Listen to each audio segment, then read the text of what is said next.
بسم الله الرحمن الرحيم. ردا على تصريحات إيرونيموس كبير الأساقفة اليونانيين الأرثوذكس الذي قال الإسلام ليس دينا بل حزب سياسي وطموح سياسي، وأضاف أن أتباع الإسلام أناس حرب وأناس توسعيون، هذه خصوصية الإسلام وتعاليم محمد تدعو لهذا. أقول وأسفاه، إن لم يكن الإسلام دينا فما هو الدين؟ بل أين هو الدين الذي يشابه الإسلام في شموله وكماله من حيث المعتقدات والعبادات والمعاملات؟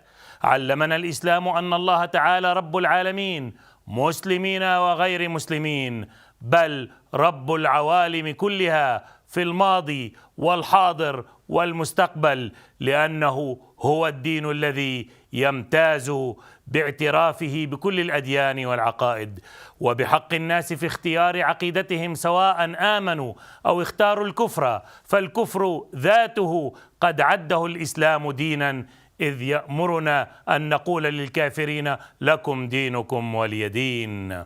علمنا الإسلام أن نؤمن بكل الأنبياء سواء عرفناهم أو لم نعرفهم، وعلمنا أن الله تعالى لم يحرم أمة من الدين والنبوة، وأننا لو وجدنا آثار هؤلاء الأنبياء فعلينا أن نقر ونعترف بهم، فما من أمة إلا خلا فيها نذير. فأين تعليم الإسلام العظيم من تعليم كبير الأساقفة؟ علمنا الإسلام كيف نتقرب لله تعالى بأنواع العبادات لننشئ صلة دائمة مع الإله الحي، 5 صلوات في اليوم، وصيام شهر في السنة، وزكاة واجبة على المال، ورحلة حج لمن استطاع إليه سبيلا، ومن تطوع في هذه العبادات فهو خير له. فأي دين يحتوي عشر معشار ما في الإسلام من عبادات؟ علمنا الإسلام كيف نتحلى بمكارم الأخلاق ورفيع القيم، فأمرنا بالعدل والإحسان وإيتاء ذي القربى، أي أن نعدل ونعطي الناس حقوقهم، وأن نتقدم من العدل إلى الإحسان الذي هو أن نعطيهم فوق حقوقهم ونعفو عنهم إن ظلموا أو أساءوا، وأن نتقدم في الإحسان إلى درجة إحسان ذوي القربى، أي نعتبر الناس كلهم أهالينا وأقاربنا، فنحسن إليهم بعاطفة فطرية لا نريد منهم جزاء ولا شكورا. فأين هذا التعليم العظيم من تعليم يفضل أتباع دينه على الناس ويمنحهم حقوقا خاصة ويأمر بالظلم والعدوان؟ علمنا الإسلام أن نحسن إلى جميع خلق الله بلا استثناء. فتعال أيها الأسقف لترى إحسان الإسلام إلى أهل الأديان عامة، وإلى المسيحية والمسيحيين خاصة. الإسلام برأ المسيح وأمه من بهتان اليهود، وشهد بقداستهما، وكان بإمكانه أن يسلك مسلكك قائلا بكل ظلم إن المسيحية ليس دينا وأنها قائمة على الباطل، ولكنه اختار أن يقف في صف الحق والإنصاف ضد أعداء المسيح. فهل جزاء الإحسان إلا الإحسان؟ النبي صلى الله عليه وسلم استقبل المسيحيين من وفد نجران في مسجده وأخلى لهم مسجده ليؤدوا صلاتهم فيه، ولم يقل لهم لا دين لكم ولا صلاة. عندما اشتد العدوان تجاه المسلمين وتعرضوا للغزو في المدينة بعد تعرضهم للاضطهاد في مكة لسنوات طويلة قبل هجرتهم، أذن الله للمسلمين بالقتال ردا للعدوان فقط، واشترط أن يحمي المسلمون أتباع الأديان الأخرى الذين يتعرضون للعدوان بسبب دينهم قبل المسلمين، وأن يحمي المسلمون كنائسهم وصوامعهم وأديرتهم.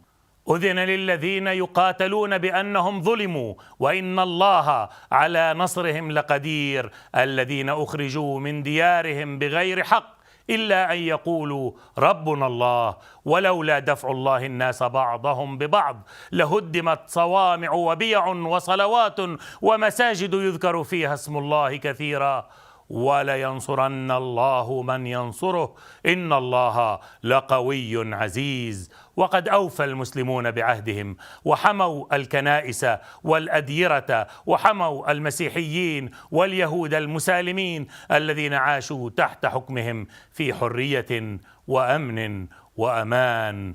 وإن لم تكن تعلم فسل أجدادك عن وفاء المسلمين بالعهد يحدثوك عن الخليفة الراشد عمر بن الخطاب رضي الله عنه عندما استلم بيت المقدس صلحا فرفض أن يصلي في الكنيسة كي لا تتحول مسجدا وصلى في ساحة مقابلها، وأعطاه البطريرك سوفرونيوس مفاتيح كنيسة القيامة، وما زالت المفاتيح إلى يومنا هذا في عهدة عائلة مسلمة تحرص عليها وتصونها. سل الأديرة الأرثوذكسية لماذا حتى اليوم تعلق على جدرانها العهدة العمرية؟ أليس ذلك اعترافا بما تضمنته من بنود تحمي حقوق المسيحيين وتضمن لهم العيش بكل كرامة ووئام؟ هل هذا فعل أتباع دين توسعي لا يعرف غير الطموح السياسي؟ قليلا من الحياء والإنصاف يا حضرة البطريرك. ما زال المسيحيون بكل طوائفهم وبكنائسهم القديمة التاريخية وبكنائسهم الجديدة التي يبنونها ما زالوا يعيشون في البلاد الإسلامية منذ فجر الإسلام إلى يومنا هذا وينعمون بالحرية الدينية والأمن والأمان.